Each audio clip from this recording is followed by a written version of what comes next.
Velkomin Aðalsteinn og til hamingju með daginn. Þakka þér fyrir. Surtsey fyrir 25 árum, geturðu rifjað það upp aðeins gosið? Já, ég kom nú hérna hálfu mánuð eftir að gosið byrjaði og þá var hún 90 metra há. Já, gosið. Þetta, Eyjan sjálf. Já. Hún hlóðst aðeins skarpt upp. Já. En þetta var náttúrulega gígur með svona barmum í kring og sjórinn braut alltaf vindmegin inn í og svoleiðis að það kom alltaf sjór inn í gosið, þess vegna var nú ekki hraungos framan af afkælingin var svo hröð. Já. Menn höfðu ekkert orðið varir við þetta eða hvað fram að þessum tíma? Sjómenn og Vestmannaeyjum höfðu eitthvað? Held að hafi verið 2 dögum áður en gosið byrjaði sem að Þorsteinn Þorskabítur sem þá var á vegum Hafrannsóknastofnunar var þarna á ferðinni og mældi allt í 2 gráða hærri hita á smá bletti. Það fór upp og niður aftur þegar þeir eru búin að sigla svolítið stund og menn gerum ráð fyrir því eftir á að þetta hafi nú verið einhver forveri gossins en gos var ekki vartið fyrir en þarna þennan morgun. Við sjáum þarna núna myndir á skerminum frá gosinu fyrir 25 árum. Þarna alveg á fyrstu dögum greinilega, fyrsta daginn öllum líkindum þegar að þetta byrjaði. Þetta þóttu mikil tíðindi þegar þarna kom upp eyja og þær urðu 2-3, það var jú Syrtlingur, sonur Surtseyjar. Já, og Jólnir. Já. Og Surtla. Og Surtla, já. Nokkur dálítinn spöl frá. Já. Sem að aldrei tóldi nú neitt ofan sjávar að vísu. Svo gerðu franskir menn okkur þann grikk að stökkva þarna land af undan öllum? Já.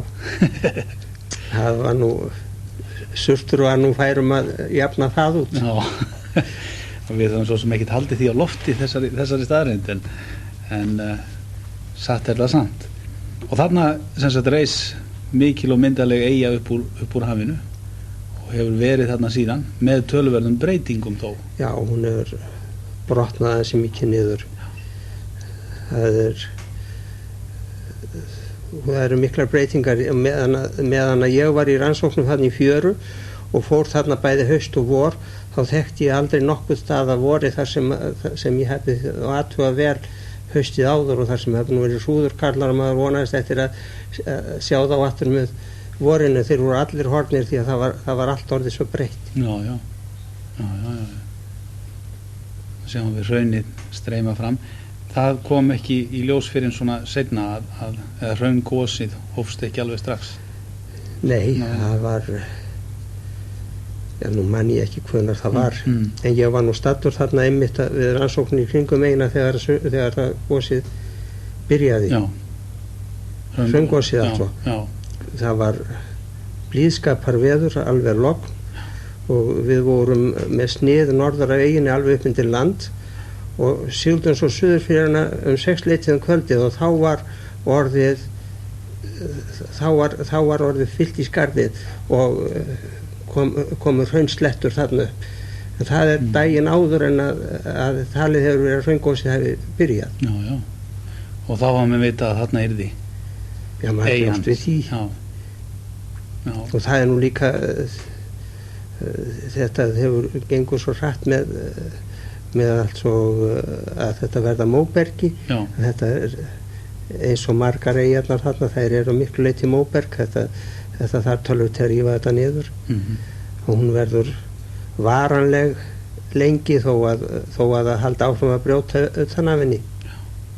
Menn sáu strax Aðalsteinn þennan þetta einstæða tækifæri sem menn höfðu þarna til vísindarannsókna, var það ekki? Jú, við byrjuðum nú strax reyndar fyrir það að menn voru að tala svoðin fisk hann í kring og allt þar fram eftir göttunum og ég var sendur þarna á vettvang hálfum mánuði eftir að gosið byrjaði og þá tók ég pröfur alveg upp undir eina þar sem ég svona með góða móti komst og þar var dýralíf og botni allt saman eðlilegt og engar hittabreytingar mælanlegar á því sem að við fórum.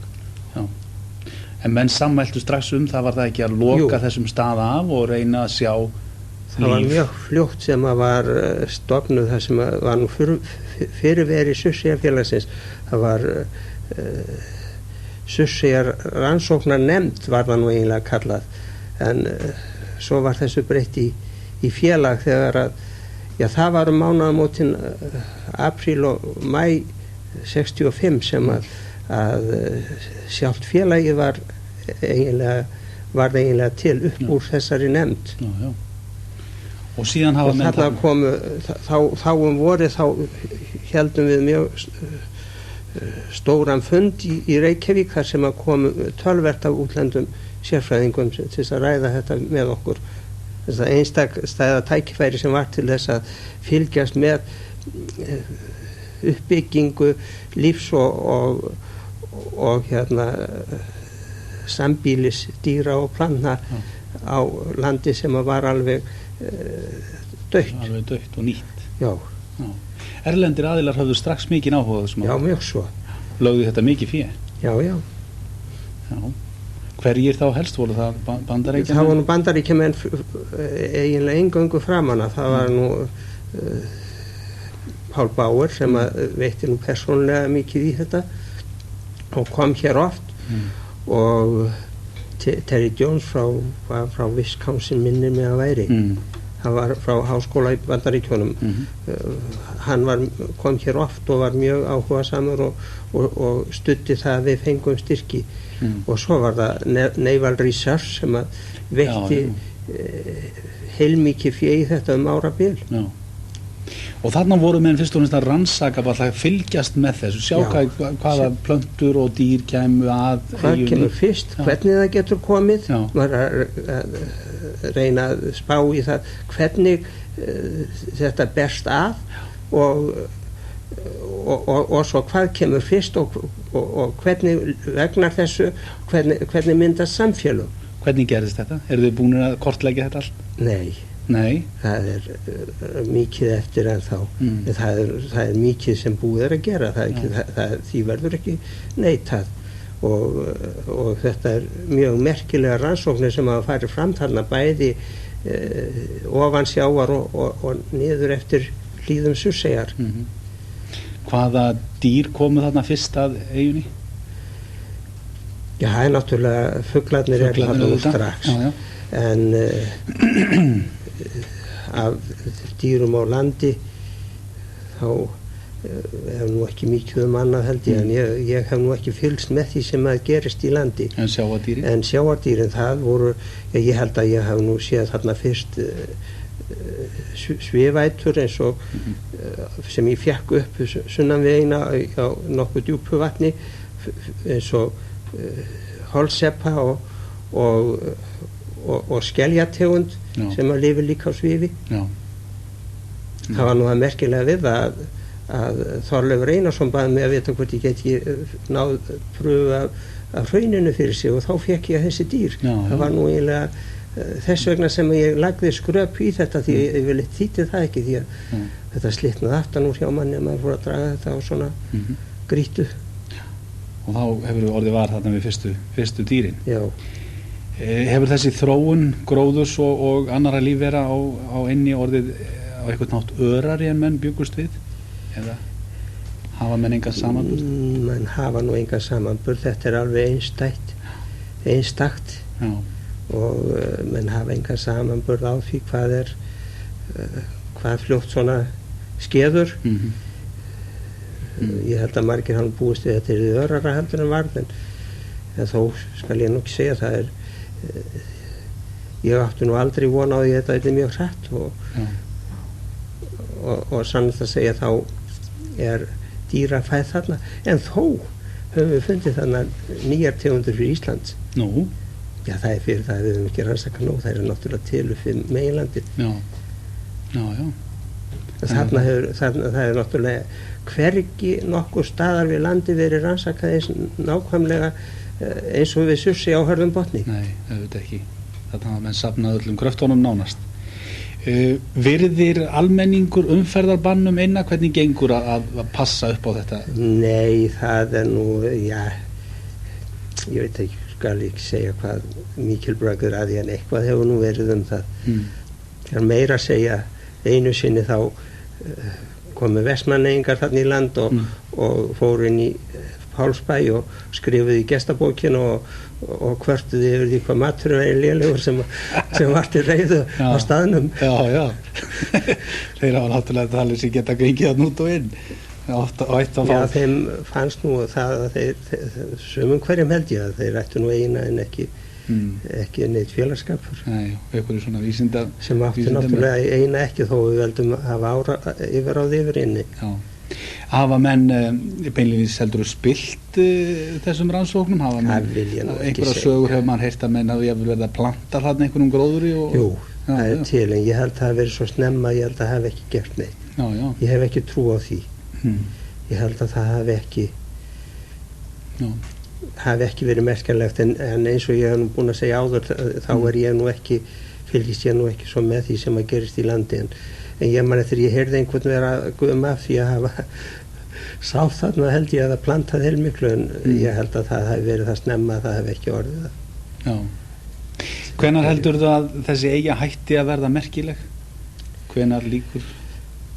Því get ég nú ekki spáð en það er langtíð það verður ekki minni tíð sem hún hættir að vera merkileg. Já. Fugl er farin að verpa þarna, eða ekki? Jú. Já. Það er þarna nokkrar tegundir sem verpa. Já. Ég man eftir ég hef séð teistu og veit svartbak og fíl. Nú Hallsteinn, við skulum heyra aðeins jarðfræðina þarna. Sveinn Jakobsson hefur kynnt sér þetta náttúrulega mikið eins og svo margir aðrir vísindamenn þarna. Viðamiklar rannsóknir hafa verið gerðar á eyjunni og árlega fara jarðfræðingar og líffræðingar þangað út til að fylgjast með framvindu mála. Gísli Óskarsson, myndatökumaður okkar í Vestmanneyjum, skaust út í Surtsey í sumar og ræddi þar meðal annars við Svein Jakobsson, jarðfræðing. Og þetta hefur verið ansi ítarlega rannsókn hjá okkur, held ég með að segja. Við höfum verið að fylgjast með móbergsmyndunni, kortleggja móbergssvæðið, mæla hitann á yfirborði, fylgjast með rofinu, mæla hitann í borholunu sem var borið hér 1979, taka vassín úr borholunu og svona ýmislegt fleira. Er eitthvað nýtt sem hefur komið í ljós? Já, við erum svona samferðast betur það sem okkur hafi grunað áður. Þessi móbergsmyndun hérna, hún gerist mjög hratt, einstaklega hratt. Þegar hitinn er kringum 100 gráður eða 80 til 100 gráður þá verður gjóskan að móbergi á 1-2 árum. En svo gengur þetta miklu hæga fyrir sig við lægri hita aftur á móti. Nú hefur maður lært það í gömlu jarðfræðinni að þetta tæki jafnvel 100.000 ára. Breytir þetta sýn ykkar eitthvað? Já, það er ótt að segja við sjáum þetta allt í öðru ljósi núna. Þetta getur gerst sem sagt mjög hratt, en það er líka móberg sem myndast á mjög löngum tíma, kannski 20.000 ára jafnvel. En þetta getur gerst við sérstakar aðstæður eins og hér eru, ótrúlega hratt. Má segja að slíkt í sama gildi Vestmanneyjar í heild? Já, það er ótt að segja að allar eyjarnar að norðurklettunum undanskildum í Heimaey að þær eru myndaðar á nákvæmlega sama hátt á Surtsey. Þetta eru allt gamlar Surtseyjar, til dæmis við taka Bjarnarey og Elliðey, það eru mjög svipaðra stærð og Surtsey. Þær eru 5-6 þúsund ára gamlar, það myndast við neðansjávargos, svipaðar sjávarstöðu í dag. Og þar hefur móbergsmyndun orðið með líkum hættu og hér er. Hitamyndun, er hún ennþá í Surtsey? Það er töluveri hiti hérna. Við meldum mest á yfirborði hjá gamla hraungígnum 188 gráður. Hitin í borholunu aftur var hæstur á 100 metra dýpi 139 gráður. Fer hiti minnkandi hér? Það fer hægt minnkandi. Það er mjög hæg kólnun. Ef ég maður rétt þá var hiti 1980 skömmu eftir að borað var, mestur í holunu 147 gráður en er núna mestur 139 gráður svo þetta er aðeins 8 gráður á þessum 9 árum. Er móbergið alla leið niður úr eða hvað? Já, minnstu kost á þessu svæði þá er það hér alveg niður á botn og sennilega á miðri inni þá er það nær örugglega niður á botn. En hér utar með þá er sennilega allt laust undir en það er rof hér alveg geipi mikið. Það er talið að hverfið það vil hektari á ári hér í sjóin af hrauni. Bætist að vísu sögum árin við svolítið hér á norðurtangunum, það er nú ekki mikið. Og þó eyjan sé eitthvað tæpir 2 ferkilometra þá er þetta geipi mikið rof ennþá og það er vegna þess hversu laust allt í hrauninu og laust undir hrauninu. Þetta gengur náttúrulega hægar og hægar fyrir sig. Fyrsta árið þá minnir mig að hafi farið 7 til 10 hektarar á ári. Það kemur mjög óvart þetta rof. Það miklu hraðara en við höfum gert okkur í Hugaland. Og svo eins mjög einkennilegt að skoða strandmyndina hér. Þetta eru rúnaðir steinar allstaðar, stór björg og það alveg ótrúlegt hversu hratt þetta gerist. Nú hugsa maður oft milljónir ára í jarðsögunni. Hvað verður allar þessar ármilljónir? Breytist þetta eitthvað? Já, minnst og kosti vissar aðstæður, þá verður nú að endurskoða ýmislegt í ljósi þess sem við höfum lært hér og annar staðar í heiminum, svipaðar aðstæður.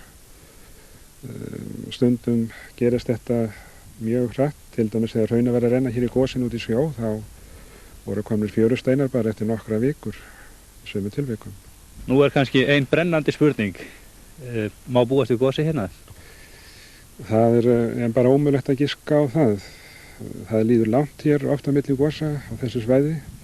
Áður en að gaus í Surtsey 63, þá talið að hafi liðið 5.000 ár frá því að gaus síðast. Svo það geti gosið hér í næstu viku en einnig eftir mörg þúsund ár, það ekki nokkuð leið að segja það. Aðalsteinn, hvað heldur þú? Gís í næstu viku eða? Ætli það. Já. Það erfitt að spá. Já, það virðist vera og hann myndi vita það. Sveitin ef að hérna það svona væri, eða ekki? Það minnst að kosti hann ætti frekar að vita það en ég. Aðalsteinn Sigurðsson, ég þakka þér kærlega fyrir að koma hér og spjalla Surtsey.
Gott kvöld. Nú þegar fyrsta íslensk sjónvarpssending Ríkisútvarpsins hefst, sendi ég kveðju til allra þeirra sem þetta sjónvarp sjá og heyra með óskum og vonum Ríkisútvarpsins það að þetta megi verða upphaf að miklu og farsælu starfi. 30. september 1966 hófust útsendingar íslenska sjónvarpsins með ávarpi þáverandi útvarpsstjóra Vilhjálms Þ. Gíslasonar. Þessa dags hafði verið beðið með mikilli eftirvæntingu og daginn eftir mátti lesa þetta í Vísi. Andrúmsloftið í borginni var þrungið dálítilli spennu þegar líða tók að kvöldi í gær. Fólk fór í heimsókn til kunningja sinna í hátíðaskapi, rétt eins og á gamlárskvöld, ekki þó til þess að skála fyrir tímamótum, heldur til þess að horfa á fyrstu útsendingu íslenska sjónvarpsins. Var víða gestkvæmt hjá sjónvarpseigendum. Og jafnframt sagði þetta: hvar sem sjónvarp var á almannafæri í borginni með útsendingum íslenska sjónvarpsins á skerminum, hópaðist fólk saman og smá veitingastæðirnir sem flestir hafa boðið gestum sínum upp á Keflavíkursjónvarpið að undanförnu voru vel sóttir, utan þar sem gleymdist að láta breyta tækjum og loftnetum fyrir íslensku sjónvarpsstöðina og flöskuðu raunar fleiri sjónvarpseigendur á því. Það er óhætt að fullyrða að þessi menningarsögulegi viðburður hafi fram hjá fáum farið. Nú verður lesið úr Paradísarheimt af kóngum og keisurum.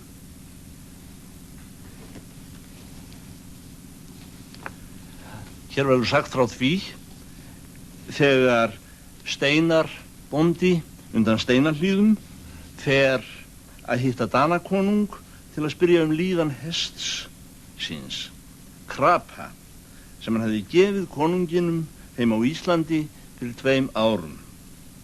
Hann hefur með sér kistilkorn með flókinni læsingu að gefa konunginn.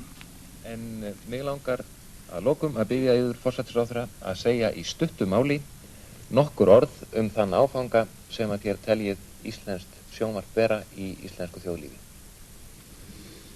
Ég fagna því að íslenskt sjónvarp skuli nú vera hafið. Ég hygg að það muni koma á daginn að því verði samfara mikil kostnaður, jafnvel meiri heldur við höfðum gert ráð fyrir, en það einmitt einn af þeim kostnaðarliðum sem við verðum að taka á okkur og viljum taka á okkur ef við ætlum að vera sjálfstæð þjóð. Nú á dögum sjónvarp eitt af því sem almenningur ætlast til að njóta og ekki síst eins og ástendur hér að fá sitt eigið íslenska sjónvarp. Ég fagna því að það skulle vera hafið.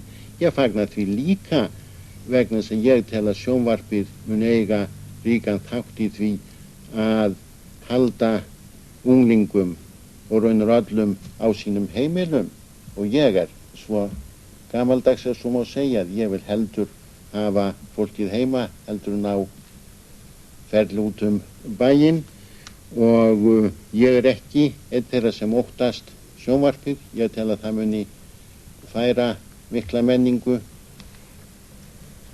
til íslensku þjóðarinnar, en menn verður þetta jafnt með sjónvarp eins og annað að kunna velja og hafna, og sumt fellur þessum í geð öðrum hitt.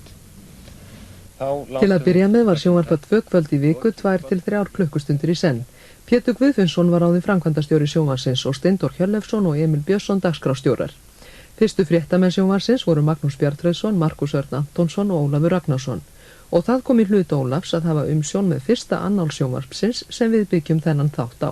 Það byrjuði ekki fréttaútsendingar fyrir árið eftir, en við vorum með fréttaþætti, annars vegar þátt sem hét Frá liðinni viku og var með erlendum fréttamyndum á miðvikudögunum og annan á föstudögum sem hét Úr borg og byggð og var fréttamyndir, innlendar fréttamyndir af svona helstu atburðum vikunar.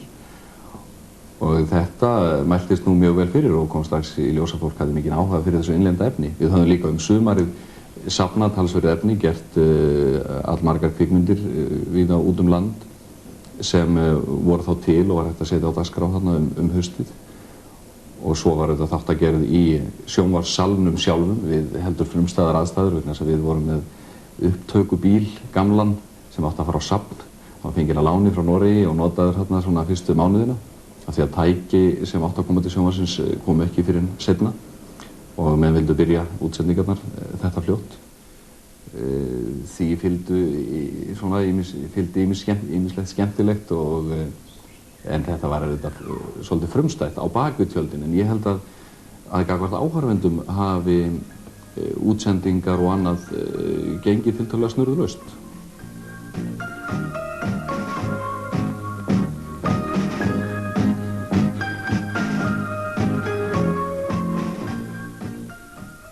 Síðustu helgi gengu 2 mjög slæmir fellibyljir yfir Japanseyjar og ollu gífurlegu tjóni.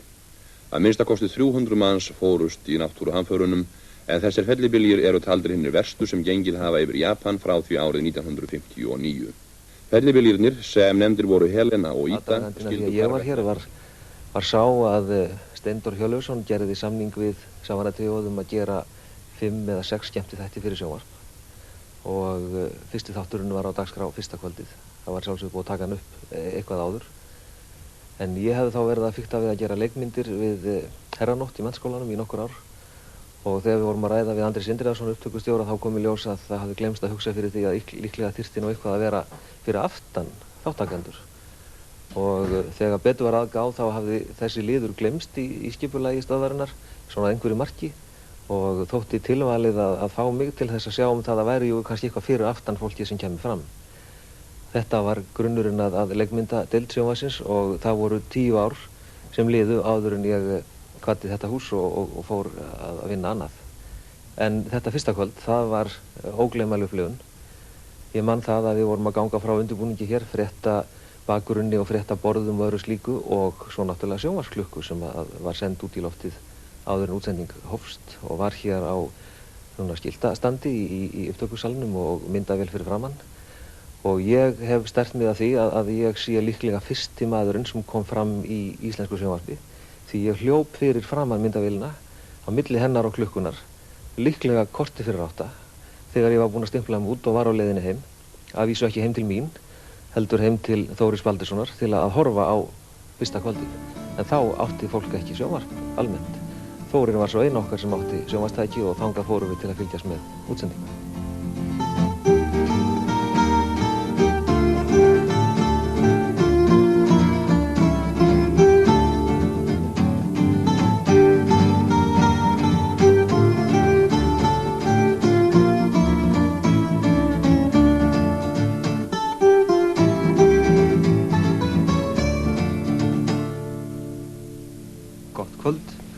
Í þessum þáttum okkar munum við syngja og leika kvæði og lög frá ýmsum löndum. Kvæðin ýmist gömulega ný, gamansöm eða tregablandin og sami að segja lögin, ýmist að ræða þjóðlög eða lög samin á seinni tímum. Og það sem þetta okkar fyrsti þáttur, finnst okkur viðeigandi að syngja íslenskt efni og það sannarlega Auðun Garðar Gresja, ef aðrir gáð, því eins og segir í gömlu kvæði, það svo margt ef aðrir gáð.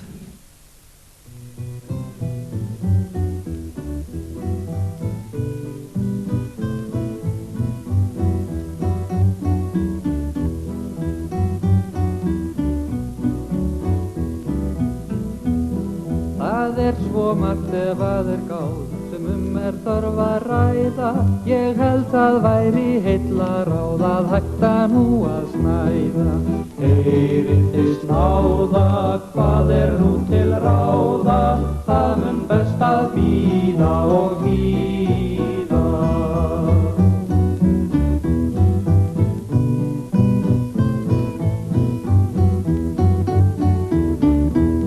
Á einum stað býr þrifin þjóð með þvegið hár og skjanna, við húsbændurna holl og góð sem 100 dæmi sanna.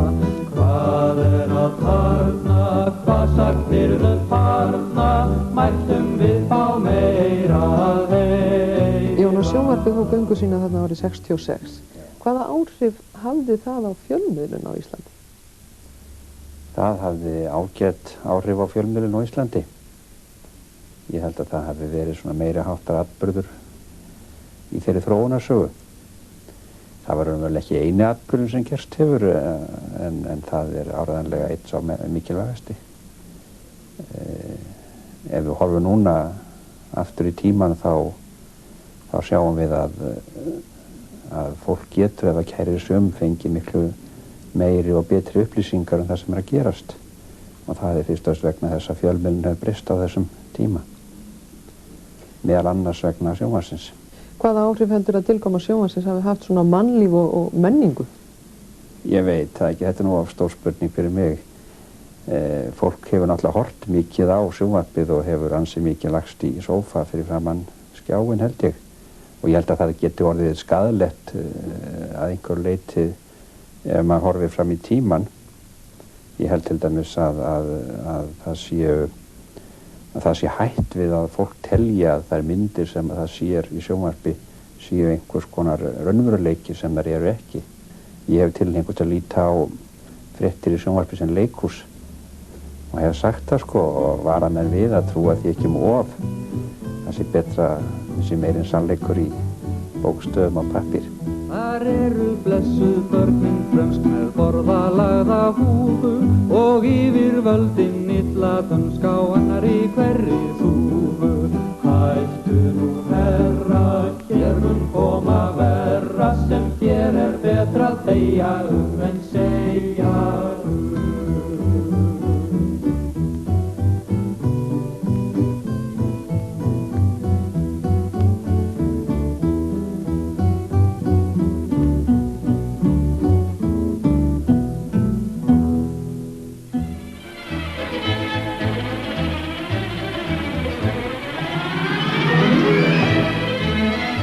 Fram til 14. maí í vor hafði slökkvilið Reykjavíkur aðal bækistöðvar sínar í slökkvistöðinni við Tjarnargötu. Þar hafði slökkviliðið verið í 53 ár eða frá því í janúar árið 1913. Þá voru fastir slökkvilismenn 2 en 36 voru í varalífi. Hinn 14. maí kvaddi slökkviliðið svo gömlu slökkvistöðina og flutti bíla og tæki í ný húsakynni fyrir starfsemina við Reykjanesbraut.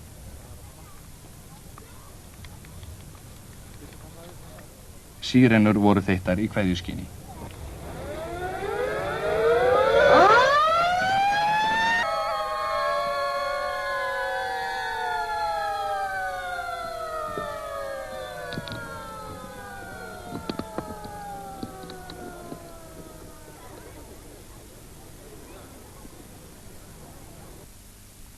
Þegar flutt var í nýju slökkvistöðina voru fastráðnir slökkvilismenn 40 talsins.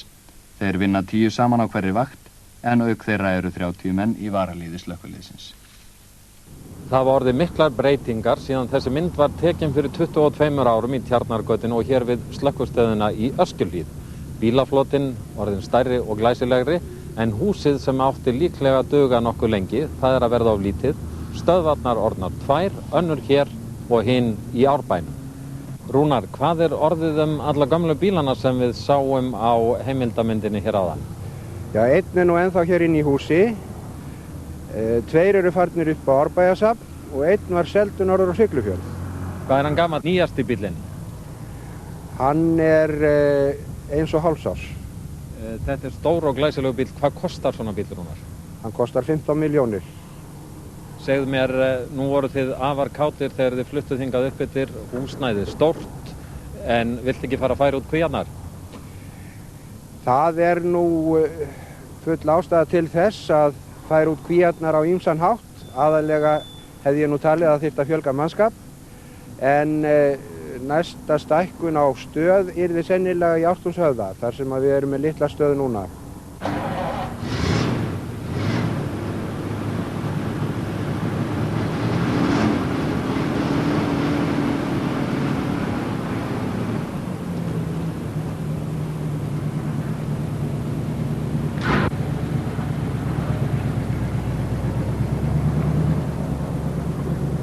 Þessi er orðin liðlega fertugur.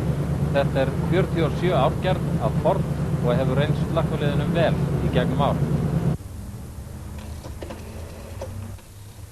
Slökkviliðsmennirnir í Öskjuhlíð hafa mikið dálæti á þessari svarthvítu ljósmynd. Hún var tekin á Astarabar í grillinu á Hótel Sögu í apríl 1968. Þá kviknaði í eldhúsinu þar og slökkviliðsmenn í öllum herrklæðum með brunaslöngur réðust til atlegu við eldinn. En gestirnir létu sér fátt finnast. Þarna sjáum við einn með glas í annarri hendi og sígarett í hinni og barþjónninn heldur áfram starfi sínu eins og ekkert hafi í skorist. 4. janúar 1966 skrifaði Íslendingur í Stokkhólmi eftirfarandi velvakanda. Loksins virðist koma að því að við Íslendingar fáum að bjóða gestum okkar upp á annað en svartadauða, 5. flokks kaffi eða sykurvatn á glaðri kvöldstund. Bjórinn er á leiðinni og án efa kemur hann til með að bæta drykkjumenningu landsmanna. Nú þetta var skrifað 1966 en þessi ósk Íslendingsins í Stokkhólmi verður ekki að veruleika fyrir í byrjun næsta árs 1989. Jökull Jakobsson og Agnar Þórðarsson hlutu styrki úr rithöfundasjóði Ríkisútvarpsins á gamlársdag 1965, 25.000 krónur hvor. Nýja bíó sýndi Kleópötru með Elizabethu Taylor og Richard Burton og Þjóðleikhúsið sýndi Járnhausinn eftir þá bræður Jónas og Jón Múla Árnasyni. Og verk Svavars Guðnasonar vöktu mikla athygli á sýningu í Charlottenborg í Danmörku. Baltikaferð Karlakórs Reykjavíkur vakti talsverða athygli. Fyrirsögn í einu dagblaðana frá 1966 er á þessa leið. Coca-Cola gengi til þurrðar en engin vínþurrð borð í Baltika. Og þetta er haft eftir fararstjóranum Ragnari Ingólfssyni. Baltika sem er eða var sovjast skemmtiferðarskip flutti 427 farþega frá Reykjavík. Farið var til Óran í Alsír, Alexandríu í Egyptalandi, Beirút, Istanbul í Tyrklandi, Svartahafi til Jalta, Varna í Búlgaríu og Eyjahaf til Píreus. Að lokum var komið við í Napoli. Þessi ferð tók 35 daga og kórinn söng á 3 stöðum í Jalta, Ódessa og Aþenu. Fyrir 22 árum var ódýrasta fargjaldið 16.000 krónur en þeir sem bjuggu í lúxusklefum greiddu allt að 40.000 krónum. Þetta var mikil ævintýraferð minnistæð öllum þátttakendum. Ferðina var talsvert skrifað í íslensk blöð og einhverjir athugasemdir voru gerðar eftir heimkomu. Karlakór Reykjavíkur hafði 1953 efnt til 30 daga ferðar með Gullfossi og var þá víða farið. Meðal annars sungið fyrir Píus Páfa XII í Rómaborg. 29. september var landsími Íslands 60 ára og þann dag opnaði Ingólfur Jónsson samgöngumálaráðherra sjálfvirka símstöð á Selfossi. Sýslumaður, Sælfættir Ingólfur Jónsson. Já, ég vildi nú aðeins bara tala við þig svona í tilefni af þessu að prófa nýju stöðuna þú heyrir sem sagt og þú vonar að stöðin sé í lagi og gerir gagn. Tómas Jónsson, metsölubók eftir Guðberg Bergsson, kom út árið 1966. Þessi bók hafði mikil áhrif á rithöfund og bókmenntir almennt og olli miklum umræðum. Ólafur, hvað var það í þessari bók eða er það í þessari bók sem hafði svona mikil áhrif?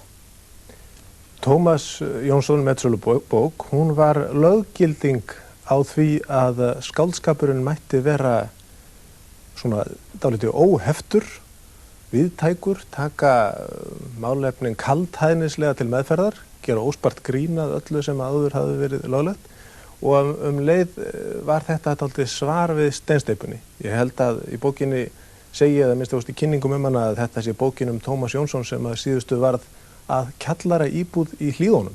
Þessi bók kemur út rétt fyrir kreppu. Nú er sagt að við séum að sigla inn í kreppu. Er hún þá ekki fullu gildi ennþá? Ég held að Tómas Jónsson metsölubók sé klassík, já, hún er ein af forsendunum til þess að skilja þessa tíma og þessa öld kannski. Þarna kom út þetta ár líka bók sem hét og heitir Menntaskóla ljóð. Hún vakti að vísu ekki mikla athygli en þeir sem skrifuðu hana, þeir hafa vakið mikla athygli á síðari árum og seinni árum. Já, og það var mjög gaman að fá að vera í þessum hópi sem svona lifði og hrærdist í þessu að bókmenntirnar væru ein af undirstöðu atvinnugreinum þjóðarinnar og menn voru ekkert feimnir og gáfu út þarna sín ljóð tiltölulega ungir. Þarna voru menn eins og Pétur Gunnarsson og Sigurður Pálsson, Þóra Eldjárn, Hrafn Gunnarsson, Ingólfur Margeirsson, Jón Sigurðsson skólastjóri á Bifröst og undirritaður og fleiri sem voru bara nokkuð kátir með eigin afrek og báðu Halldór Laxness að skrifa formála, hvað hann gerði ljúflega.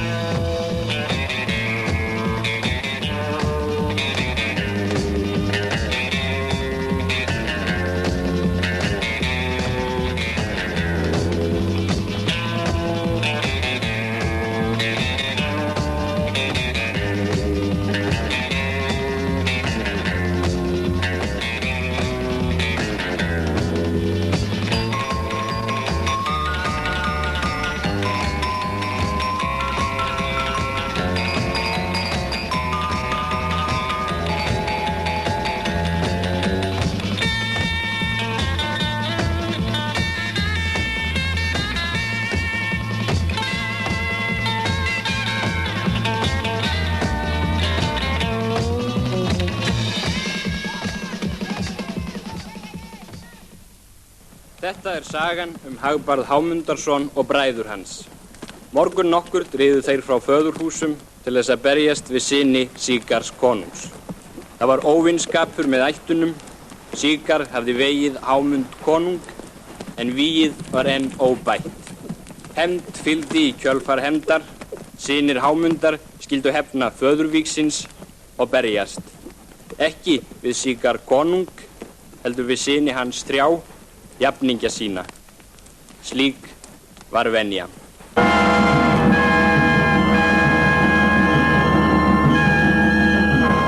Rauðar skikkjan var kvikmyndu norður í landi á miðju sumri 1966 aðalega við Hljóðakletta í Suður Þingeyjarsýslu. Myndin var gerð á vegum ASA-film og Edda-film og byggðist á sögunni Signý og Hagbarð. Leikendur voru sænskir, danskir og íslenskir. Gísli Alfreðsson, núverandi þjóðleikhússtjóri, lék til dæmis Sigvalda Konungsson og Benedikt Árnason var aðstoðarleikstjóri og undirbjó tökur á Íslandi. Fleiri Íslendingar komu við sögu í þessu skrautlega ævintýri norður í landi, þar á meðal Flósi Ólafsson. Skrautlega, já, þetta var nú meira en skraut. Þetta er eitthvað litríkasta ævintýri sem að ég hef nokkuð tíman upplifað dagana. Þetta var alveg stórkostlegt. Rauða skikkjan, já, það nú, maður rifja það upp.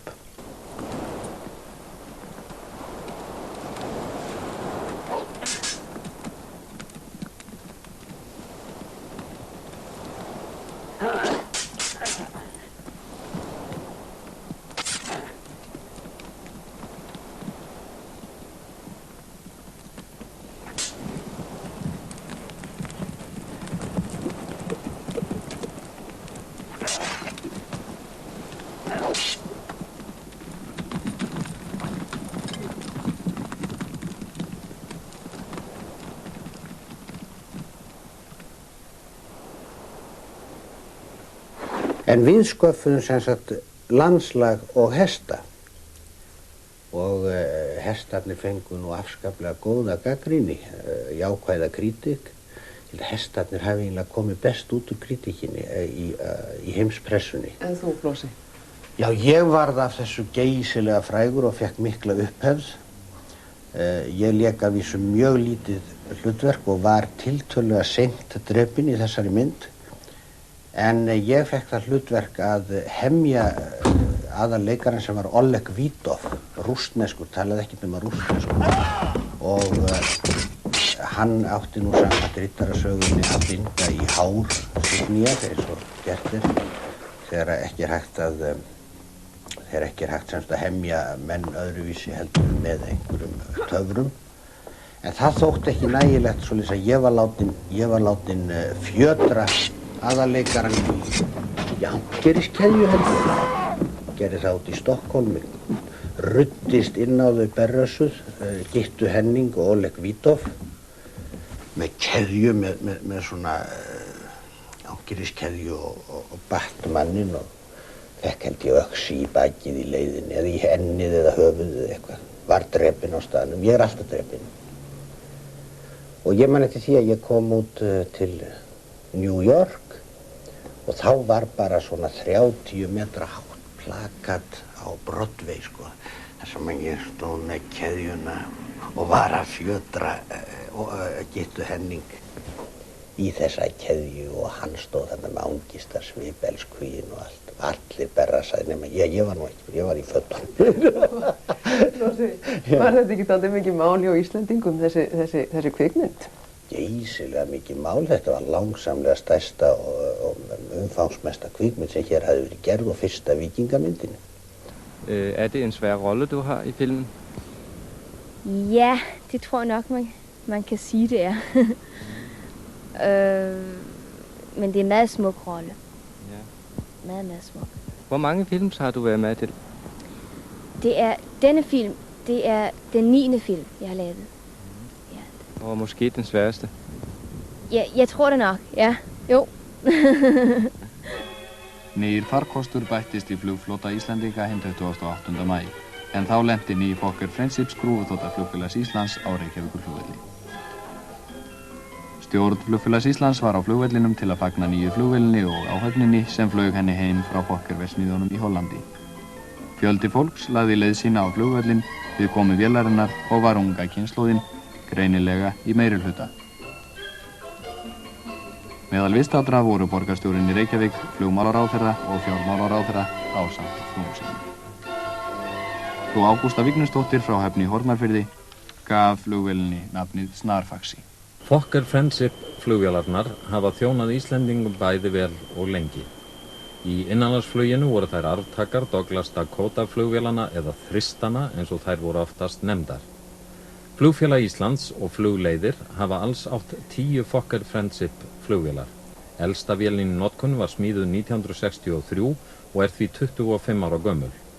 Við spurðum Einar Helgason, forstöðumann sviðs hlutdeildar fyrirtækja flugleiða, hvort Snarfaxi sem við sáum í annálunum hér áðan hefði verið fyrsta eða önnur Fokker-vélin sem félagið hefði eignast. Snarfaxi var önnur vélin sem kom til Íslands. Fyrsta vélin Blikfaxi hefði komið árið 1965. Nú var mikil breyting á innanlandsflugi eftir komið þessara véla. Áður hafði Douglas Dakota eða þristurinn verið notaður og þetta eru líklega þörfustu þjónanir sem að þið hafið átt. Varð samt ekki mikil breyting á innanlandsflugi þegar að Fokkerinn kom? Alveg gífurleg.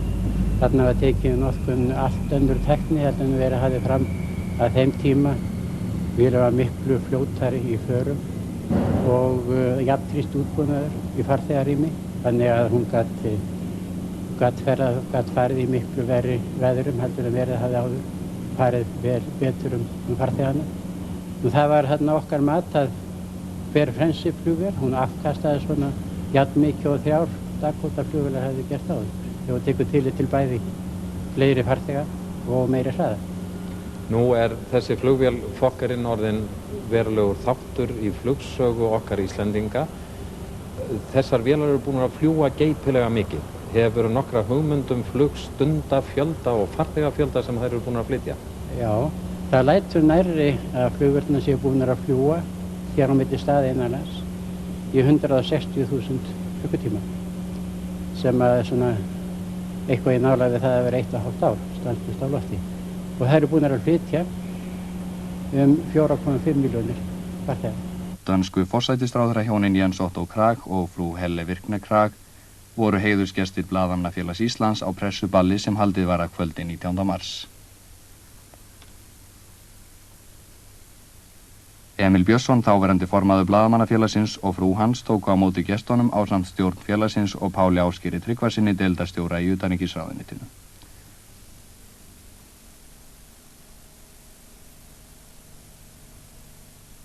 Jens Otto Krag flutti aðalræðuna á pressuballinu og sagði meðal annars að eitt viðkomasta mál í samskiptum Dana og Íslendinga, handritamálið, yrði senn til lykta leitt.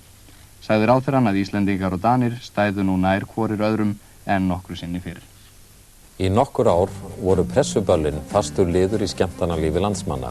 Þau voru vel sótt og vel til þeirra vandað. Heiðursgestir voru yfirleitt kunnir erlendir stjórnmálamenn og var víða leitað fanga. Til voru miklir andstæðingar pressuballa sem nefndu þau snobbsamkomur. Þessa kvikmynd af pressuballi 1968 fundum við og hún sýnir nokkra gesti. Ýmsum kunnum andlitum bregður hér fyrir. Per Hekkerup, utanríkisráðherra Dana, var gestur á þessu balli. Í eitt skipti hafði henni þekktu írsku baráttukonu Bernadette Devlin verið boðið, en þegar átt að taka á móti henni á Keflavíkurflugvelli kom í ljós að hún var ekki með flugvélinni, hafði hætt við að koma en láðst að láta vita.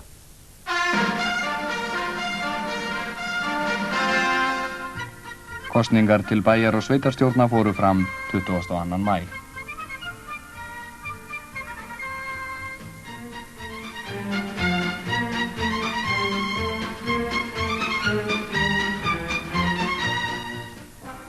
Í Reykjavík voru 44.939 á kjörskrá. Úrslit urðu þau að Alþýðuflokkurinn hlaut 5.679 atkvæði, Framsóknarflokkur 6.714, Sjálfstæðisflokkur 18.929 og Alþýðubandalag 7.668 atkvæði. Borgarstjórinn í Reykjavík var meðal hinna fyrstu sem greiddu atkvæði. Alls greiddu 38.990 reykvíkingar atkvæði í þessum kosningum. Borðar með merkjum flokkana voru strengdir yfir göturnar með loforðum og góðum fyrirheit. Íslendingar og Danir háðu landsleik í handknattleik. Danir sigruðu með 17 mörkum gegn 12 og 1 íslensku blaðana skrifaði. Gátu 2 mörk sem dæmd voru af Íslendingum ráðið úrslitum. Danska liði var ekki gott og dómararnir ómögulegir. Danir eru of lélegir til að tapa fyrir þeim. Kannisti við tónin. Árið 1966 var Valbjörn Þorláksson kjörinn íþróttamaður ársins. Útsala var auglýst hjá Andrési. Dömukápur voru seldar á 500 krónur, herraskistur á 95 krónur, gallabuxur á 130 krónur og karlmannaföt á 600 krónur. Og þetta ár tók Halldór Blöndal stúdíur við ritstjórn Íslendings á Akureyri af Jakobi og Pétursinni. Og blöðin töluðu mesta byggingarhæð á Íslandi, hótel Loftleiðir, teiknað og byggt á 16 mánuðum. Barnaóperan Apaspil eftir Þorkel Sigurbjörnsson var frumsýnd í Tjarnarbíói eða Tjarnarbæ 1966. Þetta er fyrsta barnaóperan sem flutt er hér á landi og jafnframt fyrsta íslenska barnaóperan. Það voru kennarar úr þáverandi barnamúsikskóla sem léku á hljóðfærin og nemendur skólans léku og sungu. Þorkell samdi bæði tónlist og texta. Þú dæmist vera skepna, en apinn, hvað segja lögin hann? Lifa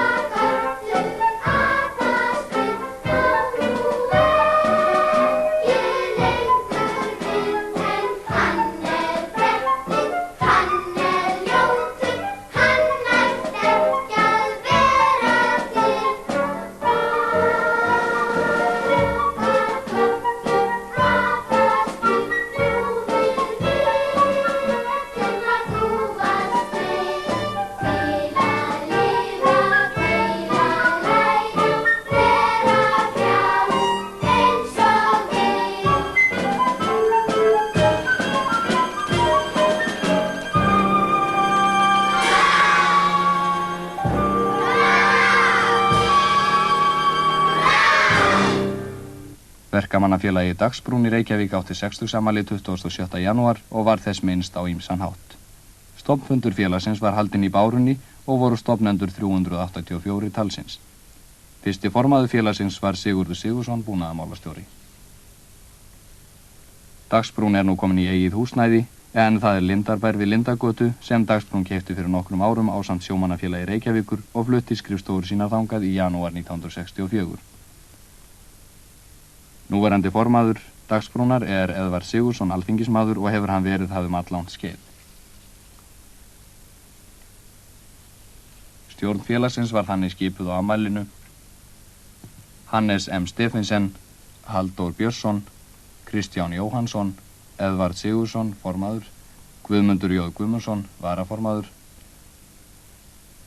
Tómas Sigurðsson og Tryggvi Emilsson.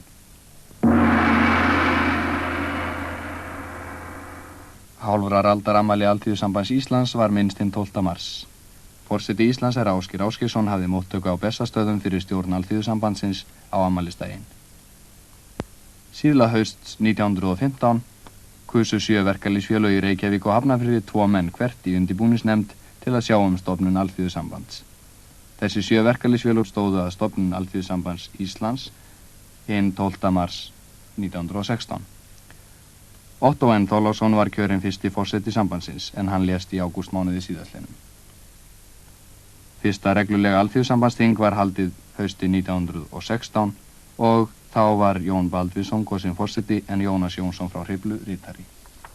Núverandi forseti Alþýðusambands Íslands Hannibal Valdimarsson. Leið og Alþýðusambandið var stofnað, var Alþýðuflokkurinn myndaður. Forystumenn Alþýðuflokksins og ýmsir gestir myndust 50 ára afmælis flokksins hinn 12. mars. Nefndin sem vann að undirbúningi að stofnun Alþýðusambandsins hafði lista í kjöri við bæjarstjórnarkosningar sem framfóru hinn 31. janúar 1916 og voru 3 menn af listanum kjörnir til setu í borgarstjórn. Árið 1940 var Alþýðusambandi hreint verkalýðssamband en Alþýðuflokkurinn beinn stjórnmálaflokkur. Núverandi formaður Alþýðuflokksins Emil Jónsson utanríkisráðherra, Dr. Gylfi Þ. Gíslason menntamálaráðherra varaformaður en ritari Benedikt Gröndal ritstjóri. Framsóknarflokkurinn átti 50 ára afmæli 16. desember og í tilefni afmælisins höfðu framsóknarmenn boðið inni í Framsóknarhúsinu við Fríkirkjuveg. Þangað komu fyrirsvarsmenn hinna stjórnmálaflokkana og fluttu kveðjur og árnaðaróskir og þangað komu einnig aldraðir forvígismenn flokksins frá fyrstu árum hans.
Laugardaginn 24. september var vígður nýr menntaskóli í Reykjavík, menntaskólinn við Hamrahlíð.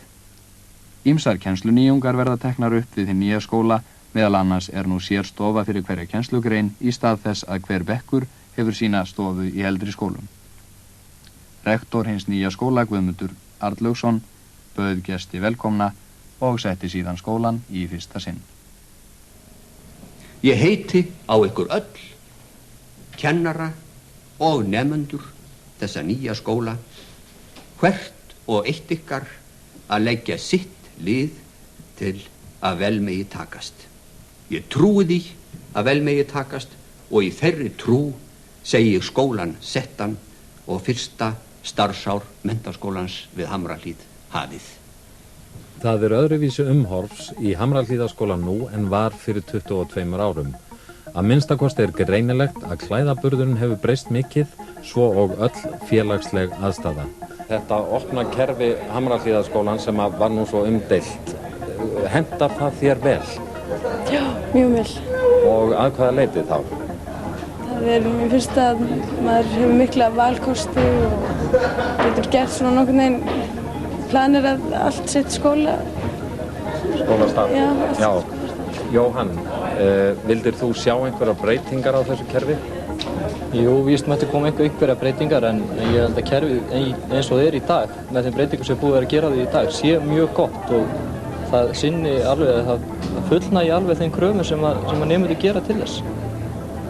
En Ilmur, félagsstarfið sem var svo frægt hér í þessum skóla, það rekið með sama krafti og var? Nei, ég held nú að það hafi breyst svolítið mikið. Það var nú róttakara hérna aðfyrir allan eftir því sem við höfum heyrt. Maður hefur heyrt lýsingar af alls konar uppákomum og fólk eins og stuðmenn voru í skólanum og það hefur breyst mikið. En mér finnst það persónulega ennþá mjög skemmtilegt og frjálslegt en það alveg örugglega ekki eins og það var. Það stundum talað íhaldssama skóla og frjálslynda skóla og bornir saman Hamrahlíðaskólinn og við skulum segja gamli MR. Í hvorum skólanum vildir þú vera? Í MH. Það ekki spurning? Nei. Og sama með ykkur öll? Jú, ég held það ekki spurning. Annars væri ég ekki hérna, ég vil vera hér. Á bílastæðunum fyrir framan Hamrahlíðaskólan fjöldinn allur af bifreiðum. Guðmundur, nemendur hafa líklega ekki átt marga bíla þegar þið byrjuðu fyrir 22 árum. Nei, það af og frá. Ég held bæði nemendur og kennarar hafi komið gangandi í skólan eða í strætisvagni á fyrstu árum skólans enda. Já, nú í þessum skóla var bryddað upp á ýmsum nýjungum sem bæði vöktu athygli og jafnvel deilur. Geturðu farið yfir helstu nýjungarnar fyrir okkur? Við byrjuðum nú á því að taka annað kerfið að láni frá lögvetningum, Jóhanni Hannessyni skólameistari og hans mönnum.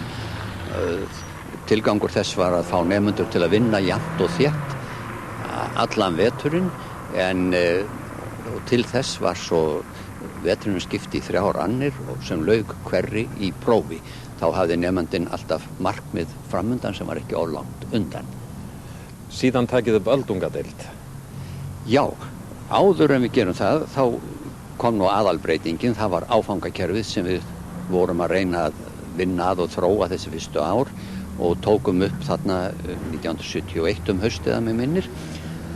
Tilgangur þess var að gera skólan sveigjanlegri, að góðir nemendur gætu lokið stúdentspróf á styttri tíma eða tekið meira námsefni til prófs en slakari nemendur gætu þá eitt lengri tíma í þetta. Við þetta var skólinn það sveigjanlegur að hægt var að byrja á fullorðinsfræðslu og við byrjuðum á henni snemma árs 1972 öldungadeild sem var kölluð og sem nú við marga skóla í landinu og þetta vakti mikla athygli og varð vinsælla en við höfðum eiginlega gert okkur ljóst áður. Vissi maður þörfin á þessu en hún væri svona mikil, það hafði ég ekki hugmynd Þið reiknuðu með nokkrum tugum nemenda en þeir urðu á 300 verða ekki?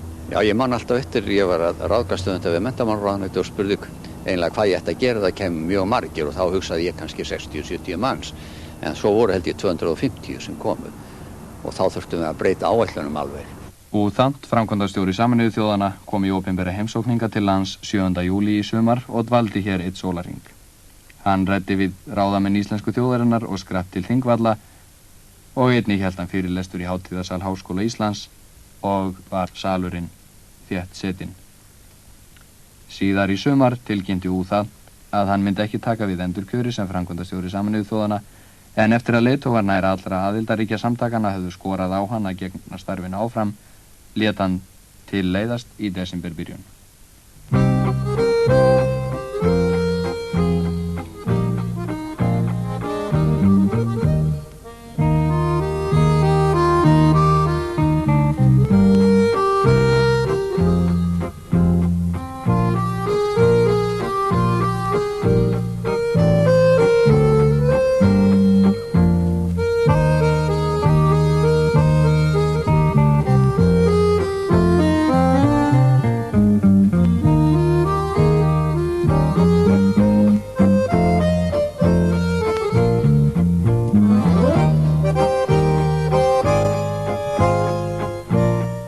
Þetta umrædda ár 1966 náði síldarævintýrið hámarki þegar mesti síldarafli fyrr og síðar kom á land á Íslandi eða 750.000 tonn. Þessu síldarævintýri sem hófst síðast á 7. áratugnum og lauk snögglega á árunum 68 til 69 mátti helst líkja við gullleitaræði. Maður gekk bara inn í sumarævintýrið. Maður gekk inn í sumarævintýrið í maí og júní sem byrjaði hjá okkur en hjá síldveiðisjómönnum náttúrulega venjulega seinna.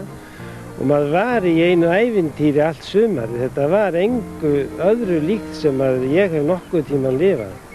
Þetta var svo ótrúlegt. Maður fór þarna norður í Höf í maí og með dundrandi hjartslátt. Finn ég göngun eða finn ég hann ekki og við vissum að öll þjóðin beið eftir þessu. Og efnahagur landsins stóð og fjall með því að þetta síldin fyndist og það yrði nóg síld. Til dæmis árið 66 þá útflutningsverðmæti síldar, það er yfir 40% af öllum útflutningi Íslendinga. Og það ár skils mér að Íslendingar hafi verið þriðja hæstu meðaltekjur á mann í heiminum. Þjóðartekjur, næst á eftir Bandaríkjum og Svíum. Og svo þegar gangan fannst Jakob, hvernig var tilfinningi þá? Það hríslaðist hann ólýsanlegu svona gleði. Þetta síldarævintýri sem ekki var það fyrsta á Íslandi skapaði fjölda manns atvinnu. Að minnstakosti 3000 mönnum á sjó og í landi var fjöldinn allir á síldarstúlkum og mönnum í versmiðum. Og allir hafðu rífandi tekjur, nema helst ég sem var að finna síldina. En þetta var rosaleg vinna hjá mannskapnum. Þetta var æðisleg vinna hjá öllum og það var náttúrulega feikileg vinna hjá okkur sem stóðum í síldarleitinni líka. Þegar ég kom heim á haustin þá þurfti ég venjulega að sofa í eina viku og talaði venjulega upp úr svefninum öðru hverju 12 út á Langarnesi og gönguna við Kolbeinsey og þar fram undir götunum. Þannig að maður lifði sig algjörlega inn í þetta ævintýri. Þetta var hluti af sjálfum manni og þetta náttúrulega hafði ofboðslega breytingu för með sér í bæjónum fyrir norðan.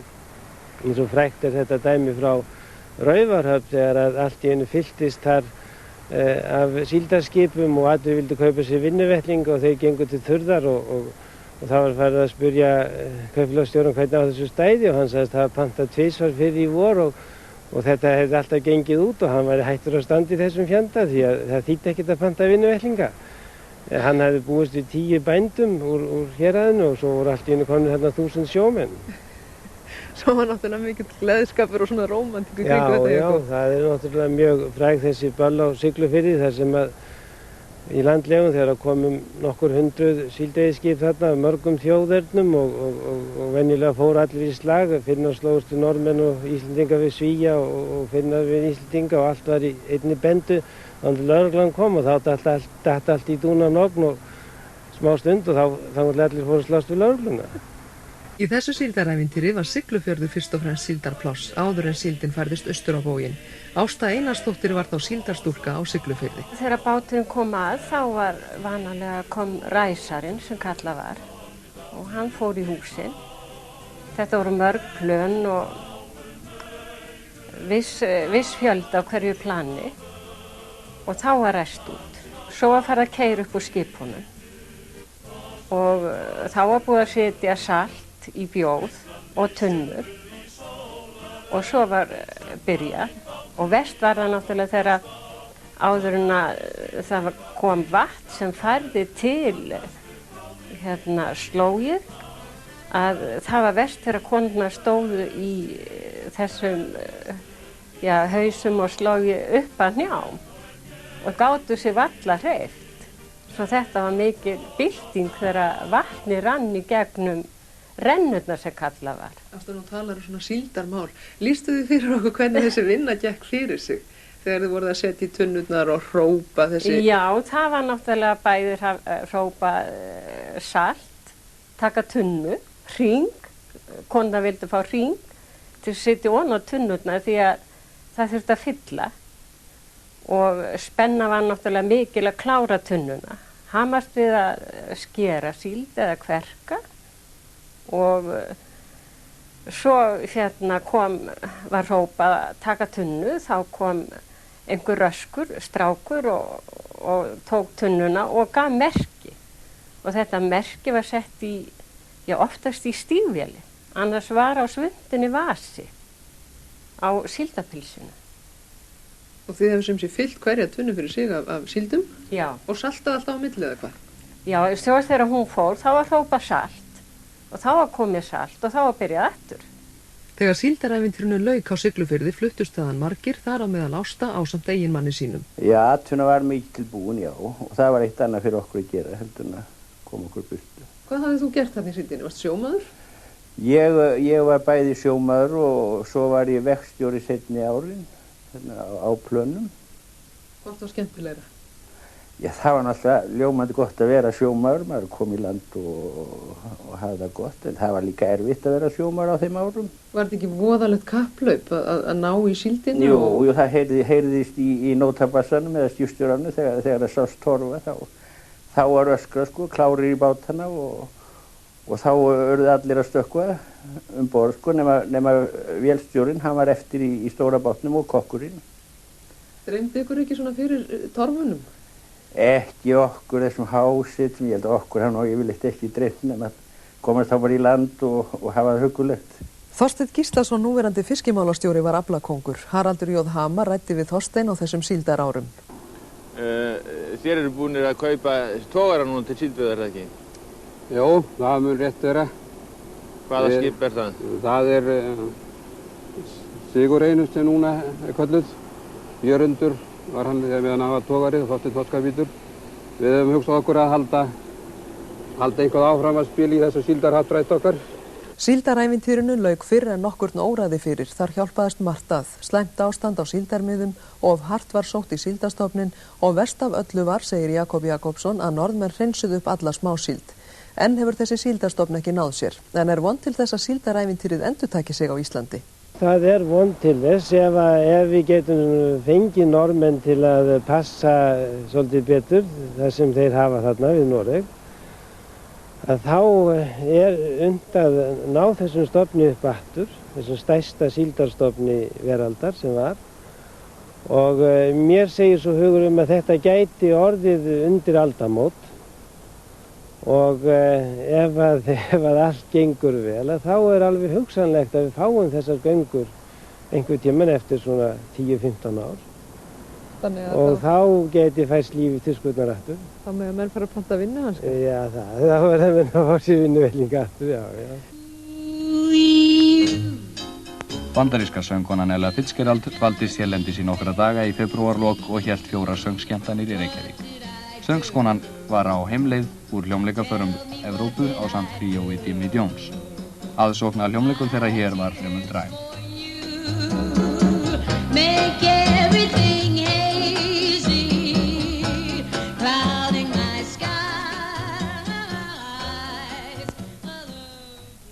Mikið var það rætt eftir tónleika Ellu Fitzgerald að hún hefði móðgast vegna lélegrar aðsóknar. Hún hefði jafnvel haft það á orði að Íslendingar væru kynþáttahatarar og þess vegna hefði aðsóknin að tónleikunum verið svona léleg. Ekki virðast þessar sögur hafi verið á rökum reistar. Sennilegri er sú skýring að miðaverð hafi verið fullhátt og að tónleikarnir hafi ekki verið nægilega vel auglýstir. Snemma árs 1966 fór sendinefnd til Sviss til að ræða alúmínmál. Í nefndinni voru meðal annarra Dr. Jóhannes Nordal og Steingrímur Hermannsson, framkvæmdastjóri Rannsóknaráðs ríkisins. Matsölustaðurinn Iceland Food Center var starfræktur í Lundúnum og starfsemin sögð ganga vel og Volkswagen 1300 Bjallan kostaði 150.000 krónur. Efnahags- og framfarastofnun Evrópu mælti með aðgerðum 1966 til að draga úr verðþenslu á Íslandi. Stofnunin benti á aukið aðhald við fjárlagagerð, meiri stjórn á útlánum og tollalækkanir. Ísafjarðarkaupstaður varð 100 ára og Verslunarmannafélag Reykjavíkur 75 ára. Tóbaksauglýsingar voru leyfðar í íslenskum blöðum og Valsmenn urðu Íslandsmeistarar í knattspyrnu. 18. október var Skarðsbókarhandritað sem íslensku bankarnir keyptu í fyrra á uppboði í Lundúnum afhent íslensku þjóðinni að gjöf. Dr. Jóhannes Nordal afhenti bókina fyrir hönd bankana en Dr. Gylfi Þ. Gíslason, menntamálaráðherra, veitti henni viðtöku. Það eru helgisögur sem skráðar eru á þetta handrit en lögbókin sem kennd er við Skarð kemur vonandi heim áður en langt líður. Skarðsbók og önnur mestu menningarverðmæti íslensku þjóðarinnar eru geymd á bakvið þessar dyr sem Jónas Kristjánsson, forstöðumaður stofnunar Árna Magnússonar, opna nú fyrir okkur. Klefinn sem handritin eru geymd í á að vera eldhraustur og í honum er sérstakt raka- og hitakerfi. Skarðsbók er mikið safn postulasagna.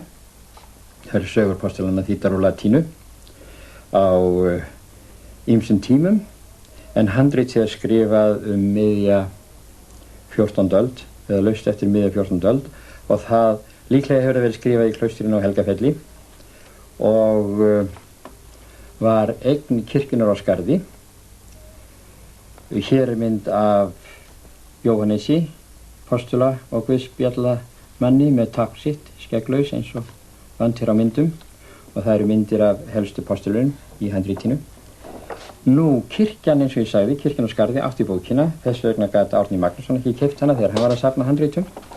En svo hvarf bókin skyndilega í upphafi 19. aldar og enginn vissi eða þóttist vita hvað af henni væri orðið, en sennilega hefur bóndinn á Skarði, einhver bóndi þar, tekið hana með til Danmerkur og selt hana þar.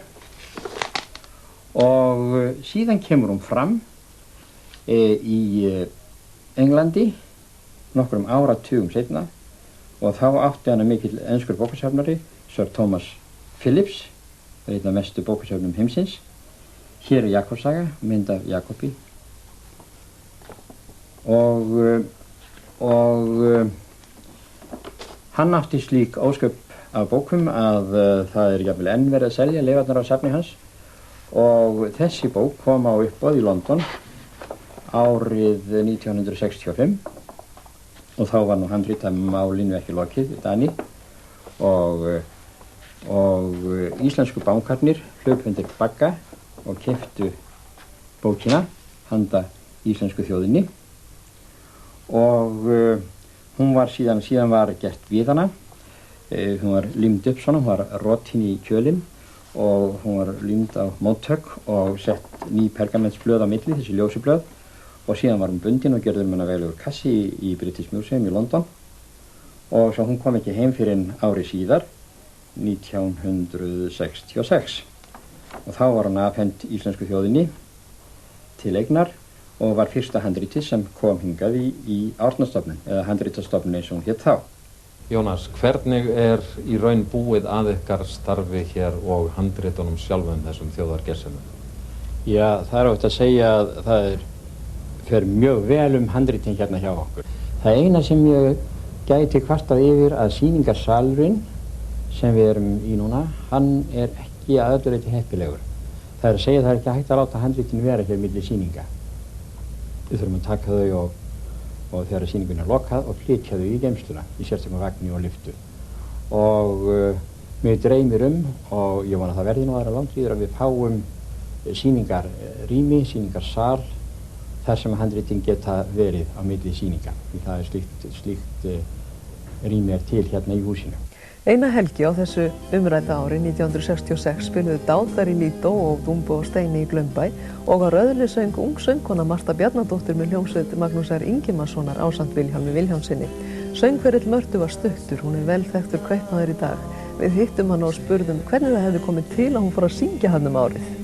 Ég man nú ekki nákvæmlega hvernig það vildi til, en ég tók við að mig minnir að Önnu Vilhjálms, hvort það var eitthvað veik eða þurfti að gera eitthvað annað, ég man það ekki. Og sennilega verið hörgull á söngkonum eða eitthvað, allavega fekk ég þarna vinnu og söng þarna veturinn. Svo varst í annarri hljómsveit eða hvað? Já, svo var ég næsta vetur í hljómsveit sem hét Musica Prima, sem að maðurinn með Þóran Ólafsson stóð fyrir og það var mjög skemmtilegt í leikhúskjallaranum með Pétri Östlund og Erni Ármannsinni gítarista og Jóhanni G. Jóhannsinni. Og hvað hætturðu svo alveg að syngja, Marta? Já, minn söngferill stóð bara þessa 2 vetur. Hvers vegna? Já, bæði hafði ég nú ekki nógu mikið í þetta til þess að geta lagt þetta fyrir mig, því miður, þó ég hef gjarnan viljað. Og svo hættum við að spila hérna í leikhúskjallaranum og hljómsveitin flosnaði upp. Pétur fór til Svíþjóðar og hinnir fór að gera ýmislegt annað. takið þið hjónin einhvern tíman lagið í dag? Nei, við gerum það nú ekki saman. Ég syng með lítilli dóttur minni og hann spilar á flíilinn sinn, jazzar aðalega. En þið söðluðuð, eða allir heldur þú söðlaðir hérna alveg og fórstu yfir í verslunarrekstur? Já, ég gerði það skömmu seinna. Og saknar ekkert söngárana? Nei, ekkert sérstaklega. Það er næstum ómögulegt að fjalla árið 1966 að þar komum við sögu fjórmenningarnir sem hafðu svo mikil áhrif á ungt fólk upp á Íslandi, Bítlarnir frá Liverpool í Bretlandi. Þetta ár var einmitt gerður þá þáttur í heimalandi þeirra, þar sem voru mikla bollaleggingar framtíð þessarar ágætu hljómsveitar. Þessi þáttur var sýndur í íslenska sjónvarpinu og við skulum sjá brot úr honum. Í 3 ár hefur þetta verið heimur Bítlana. Nú bendir margt til þess að þeir hafi runnið sitt skeið á enda.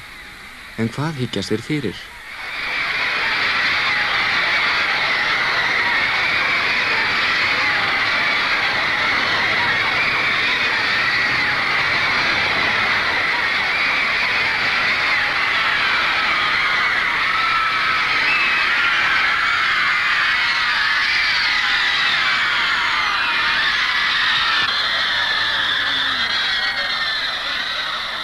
Beatles as a pop group are finished. I don't think they're finished as a group of fellas who can probably get together from time to time for all sorts of activities which can be both entertaining as far as the public is concerned and lucrative as far as they're concerned. But as a pop group, I really can't see where they can... The Beatles are certainly at a crossroad. That's true, and the Beatles themselves know this. You see, the Beatles started off 3 or 4 years ago by being very unconventional and being ahead of their time and being something new. Now they're outrageously out of date, and the Beatles themselves are worried about this. They've been very worried about this for some time, and they just don't know what to do next. They don't want to be just another pop music group. There are plenty of those touring the country now and doing very well. They want to advance, but the question facing each of them is how. Laugardaginn 17. september opnuðust strákagöng Skagafjarðarmegin. Var þá mestu séð fyrir endan á gerð lengstu jarðgangna í þjóðvegakerfi Íslendinga. Fyrir 7 árum voru boruð stutt göng í tilraunaskyni inn í Strákafjall en sjálf jarðgangnagerðin hófst síðla árs 1965 og gekk vel miðað við aðstæður allar. Göngin eru 780 metra löng, 4,5 metri á breidd og 5,5 metri á hæð. Þau liggja í rúmlega 100 metra hæð yfir sjávarmáli. Þegar vinnu við göngin verður endanlega lokið, má ætla að einangrun Siglufjarðar, mikinn hluta ársins, verði úr sögunni. Siglfirðingar hafa orðið að ferðast einn hæsta fjallveg landsins, Siglufjarðarskarð, heiman og heim, en vegurinn yfir Siglufjarðarskarð liggur í 630 metra hæð yfir sjó og á köflum mjög hrikalegur. Vegurinn ófær vegna snjóa nær allan veturinn og stundum teppist hann hár sumar. Síðan þessi mynd var tekin árið 1966 hafa aðeins 1 jarðgöng verið gerð hér á landi, jarðgöngin í Oddsskarði á milli Eskifjarðar og Norðfjarðar. Þess vegna spurðum við Helga Hallgrímsson, aðstoðar vegamálastjóra, hvers vegna svo lítið hefði verið jarðgangagerð hér á landi, hver væri ástæðan. Megin skýringin verður að teljast þú að jarðgöng eru mjög dýr mannvirki og allan þennan tíma sem liðin síðan myndin þessi var tekin hefur verið takmarkað fjármagn til umráða til vegaframkvæmda og þess vegna hafa jarðgöng átt erfitt uppdráttar, einkum með tillit til þess að aðrar þarfir á vegakerfinu og þá sérstaklega bundin slitlög og seinni árum hafa verið mjög ofarlega á blaði. Ef að þú hefðir nægilegt fjármagn undir höndum, þar að segja vegagerð ríkisins og þið mættuð gera jarðgöng, hvernig myndið þið hátta ykkar verkefnum og hvernig yrði ykkar verkefnalisti? Fyrir 1,5 ári síðan þá kom út jarðganga áætlun svokölluð. Það var nefnd sem að þáverandi samgönguráðherra Matthías Bjarnason skipaði sem að vann þessa áætlun. Hún komst að þeirri niðurstöðu að eftir Ólafsfjarðarmúla sem að nú komin í gang eins og kunnugt þá kæmu Vestfirðir næst, norðanverðir, það að segja tenging Súgandafjarðar og Önundarfjarðar við Ísafjörð, en þar á eftir miðbik Austurlands, tenging Seyðisfjarðar og Neskaupstaðar með jarðgöngum við vegakerfi landsins. Hvernig líst þér á jarðgöng undir Hvalfjörð? Verða þau að veruleika einhvern tímann? Jarðgöng undir Hvalfjörð er ákaflega skemmtilegt og spennandi verkefni. Samkvæmt fyrstu skoðun þá að ræða 5 kilometra göng sem að líklega myndu kosta rúmlega 2 milljarða á nú virði. Það er alls ekki ólíklegt að þessi göng verða veruleika einhvern tímann, en þessi framkvæmd verður náttúrulega að metast eins og aðrar framkvæmdir í ljósi þeirra getu sem þjóðfélagi til þess að ráða yfir á hverjum tíma. Komiði sæl, verið sæl. Komiði sæl, verið sæl. Komiði sæl, verið sæl.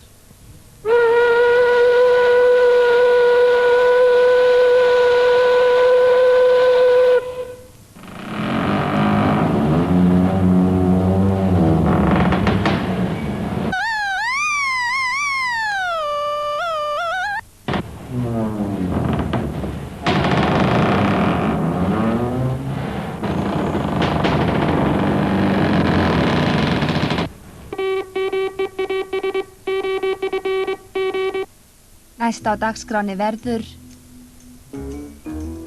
Næst á dagskráni verður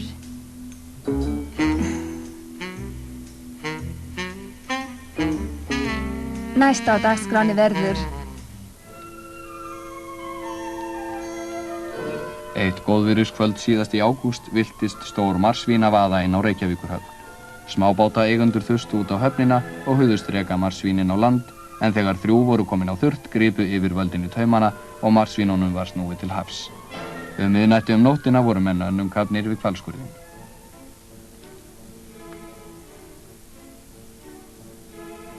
Daginn eftir var marsvínakjöti gert upptækt og bannað að nota það til manneldis á þeirri forsendu að dýrunum hafði ekki verið slátrað í sláturhúsi.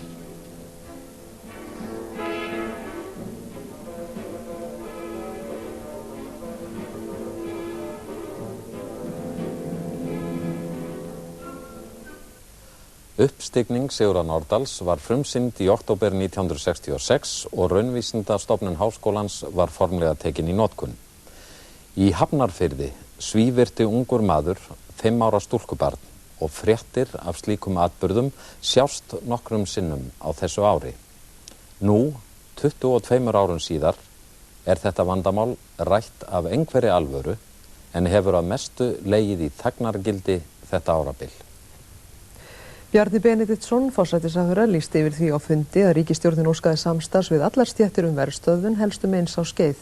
Auknar veiðiheimildir væru forsenda lausnar á vandamálum togara, minni báta og frystuhúsa, svo ekkert nýtt undir sólinni. Í næsta þætti ætlum við að taka fyrir árið 1971. Þessu loki hjá okkur í kvöld, verið sæl.